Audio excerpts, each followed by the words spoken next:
नमस्कार, मैं सुनैना कश्यप और आप देख रहे हैं KH लाइव हिमाचल। 19 जनवरी 2017 को पूर्व मुख्यमंत्री स्वर्गीय वीरभद्र सिंह ने धर्मशाला को प्रदेश की शीतकालीन राजधानी घोषित किया था। उन्होंने धर्मशाला के ऐतिहासिक और राजनीतिक महत्व का उल्लेख करते हुए इसे राजधानी बनाने का अधिकार बताया था। इसमें कोई दो राय नहीं है कि सियासी तौर पर कांगड़ा सबसे वजनदार जिला है। प्रदेश की सबसे ज्यादा 15 विधानसभा सीटों वाला ये जिला हर चुनाव में सत्ता का रुख तय करता है। स्वर्गीय वीरभद्र सिंह ने धर्मशाला को दूसरी राजधानी का दर्जा जरूर दिया था, लेकिन अब तक वो सिर्फ नाम तक ही सीमित रहा।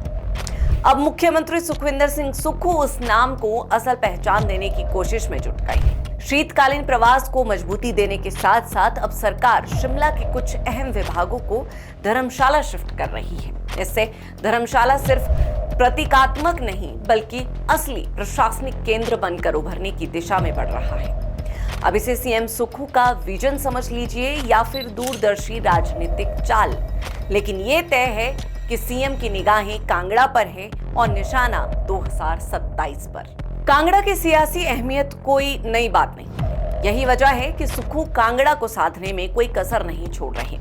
सुक्खू सरकार एक के बाद एक महत्वपूर्ण सरकारी कार्यालयों को राजधानी शिमला से कांगड़ा जिला मुख्यालय धर्मशाला शिफ्ट कर रही है।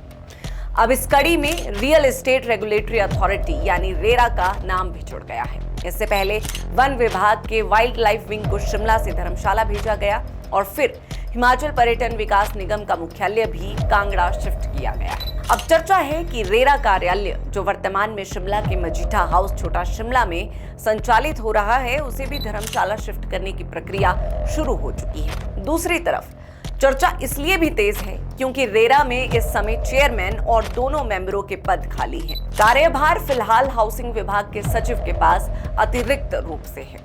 इस संस्था में नियुक्तियों से जुड़ा मामला उच्च न्यायालय में भी विचाराधीन है।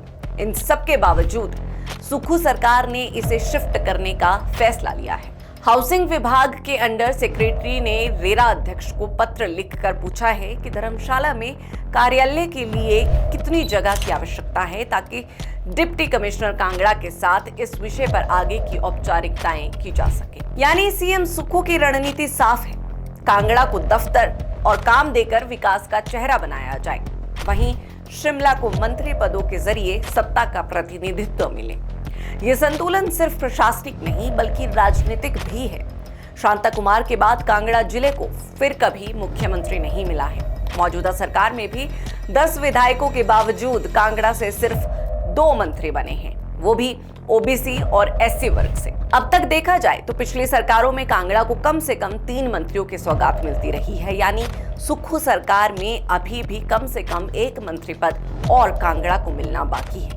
लिस्ट में नाम कई है मगर किसी स्वर्ण विधायक को मंत्री बनाकर संतुलन साधने की अटकलें तेज है। वहीं अगर जिला शिमला की बात करें तो सुक्खू सरकार में जिला शिमला को खूब अधिमान मिला है। शिमला संसदीय क्षेत्र से 5 मंत्री है, लिहाजा शिमला पर सीएम सुक्खू की मेहरबानी अधिक दिखती रही है और इसीलिए सवाल भी ज्यादा उठते रहे हैं। ऐसे में संभवतः अब कांगड़ा को प्रशासनिक पावर देकर सीएम अपर और लोअर हिमाचल को साधने का प्रयास कर रहे हैं। संभवतः सीएम सुक्खू भी ये सोचते हों कि लोग उन्हें उस नेता के तौर पर याद करें जिसने धर्मशाला को केवल नाम नहीं असल राजधानी का दर्जा दिलाया।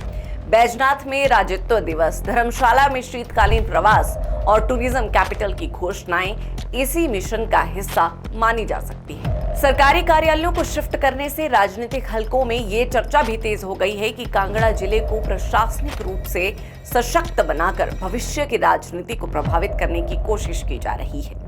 वहीं शिमला में बैठे कुछ अधिकारियों और कर्मचारियों में इस क्रमिक बदलाव को लेकर असंतोष की भावना भी पनप रही है। अब इस पूरे घटनाक्रम से ये तो साफ है कि सरकार की नीति स्पष्ट है, प्रशासनिक पावर को शिमला से हटाकर धर्मशाला की ओर ट्रांसफर करना।